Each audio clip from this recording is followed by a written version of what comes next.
This channel does not promote any violent, harmful, or illegal activities. All content provided by this channel is meant for an educational purpose only. কেন্দ্রকে বাড়তি সময় দিল দেশের শীর্ষ আদালত।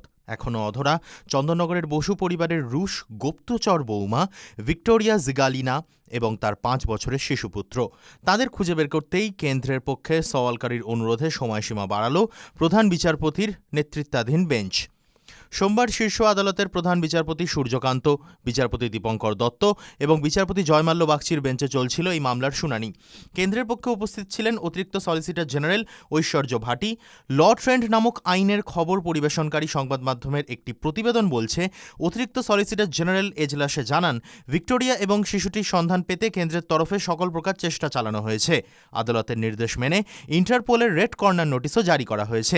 এমনকি এই মর্মে মস্কো দূতাবাসের সঙ্গে যোগাযোগ করা হয়েছে বলেও আদালতে জানান তিনি। পাশাপাশি আদালতের কাছে তিনি আবেদন করেন যেন আরও কয়েকটা দিন বাড়তি সময় দেওয়া হয়।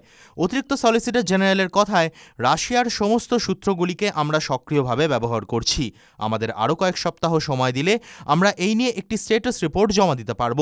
এরপরেই আদালত তাঁর আবেদন মঞ্জুর করে 4 সপ্তাহের সময়সীমা বরাদ্দ করে। বিচারপতিরা এও স্মরণ করিয়ে দেন যে ওই শিশুর নিরাপত্তা এবং সুস্থতাকে সুনিশ্চিত করা কেন্দ্রেরই দায়িত্ব। পাশাপাশি তদন্তে গতি আনতে রুশ ফেডারেশন তদন্ত কমিটির সঙ্গে নিয়মিত যোগাযোগ রাখার নির্দেশ দেয় শীর্ষ আদালত। চন্দননগরের যুবক সৈকত বসু 2017 সালে সোশ্যাল মিডিয়ায় পরিচয় হওয়া রাশিয়ান বান্ধবী ভিক্টোরিয়ার সঙ্গে বিয়ে করেন তিনি। ওই সময় ভিক্টোরিয়াও থাকতেন ভারতে। কিন্তু বিয়ের পর চরমে অশান্তি। বসু পরিবার জানতে পারে ভিক্টোরিয়ার বাবা নাকি রুশ গুপ্তচর। এমনকি বিয়ের পরেই একাধিকবার কলকাতায় ভারতীয় সেনার ইস্টার্ন কমান্ডের সদর দফতরে আবদার করেছিলেন ভিক্টোরিয়া। সেই থেকেই বাড়ে সন্দেহ, যা থেকে তৈরি হয় অশান্তি। সৈকতের অভিযোগ, এই সময়কালেই সন্তানকে নিয়ে পালিয়ে যান ভিক্টোরিয়া, যা ঘিরে তৈরি হয়েছে বিতর্ক। সোমবার সেই পালিয়ে যাওয়ার প্রসঙ্গে উদ্বেগ প্রকাশ করেছে সুপ্রিম কোর্টও। বিচারপতিরা বলেন, আমরা এমন কোনো নির্দেশ দিতে চাই না যা ভারত রুশ সম্পর্কে প্রভাব ফেলবে। তবে এই ঘটনার সঙ্গে একটা শিশুর জীবন জড়িয়ে রয়েছে। আমরা শুধুই আশা করব এটা যেন কোনো মানব পাচারের ঘটনা না হয়।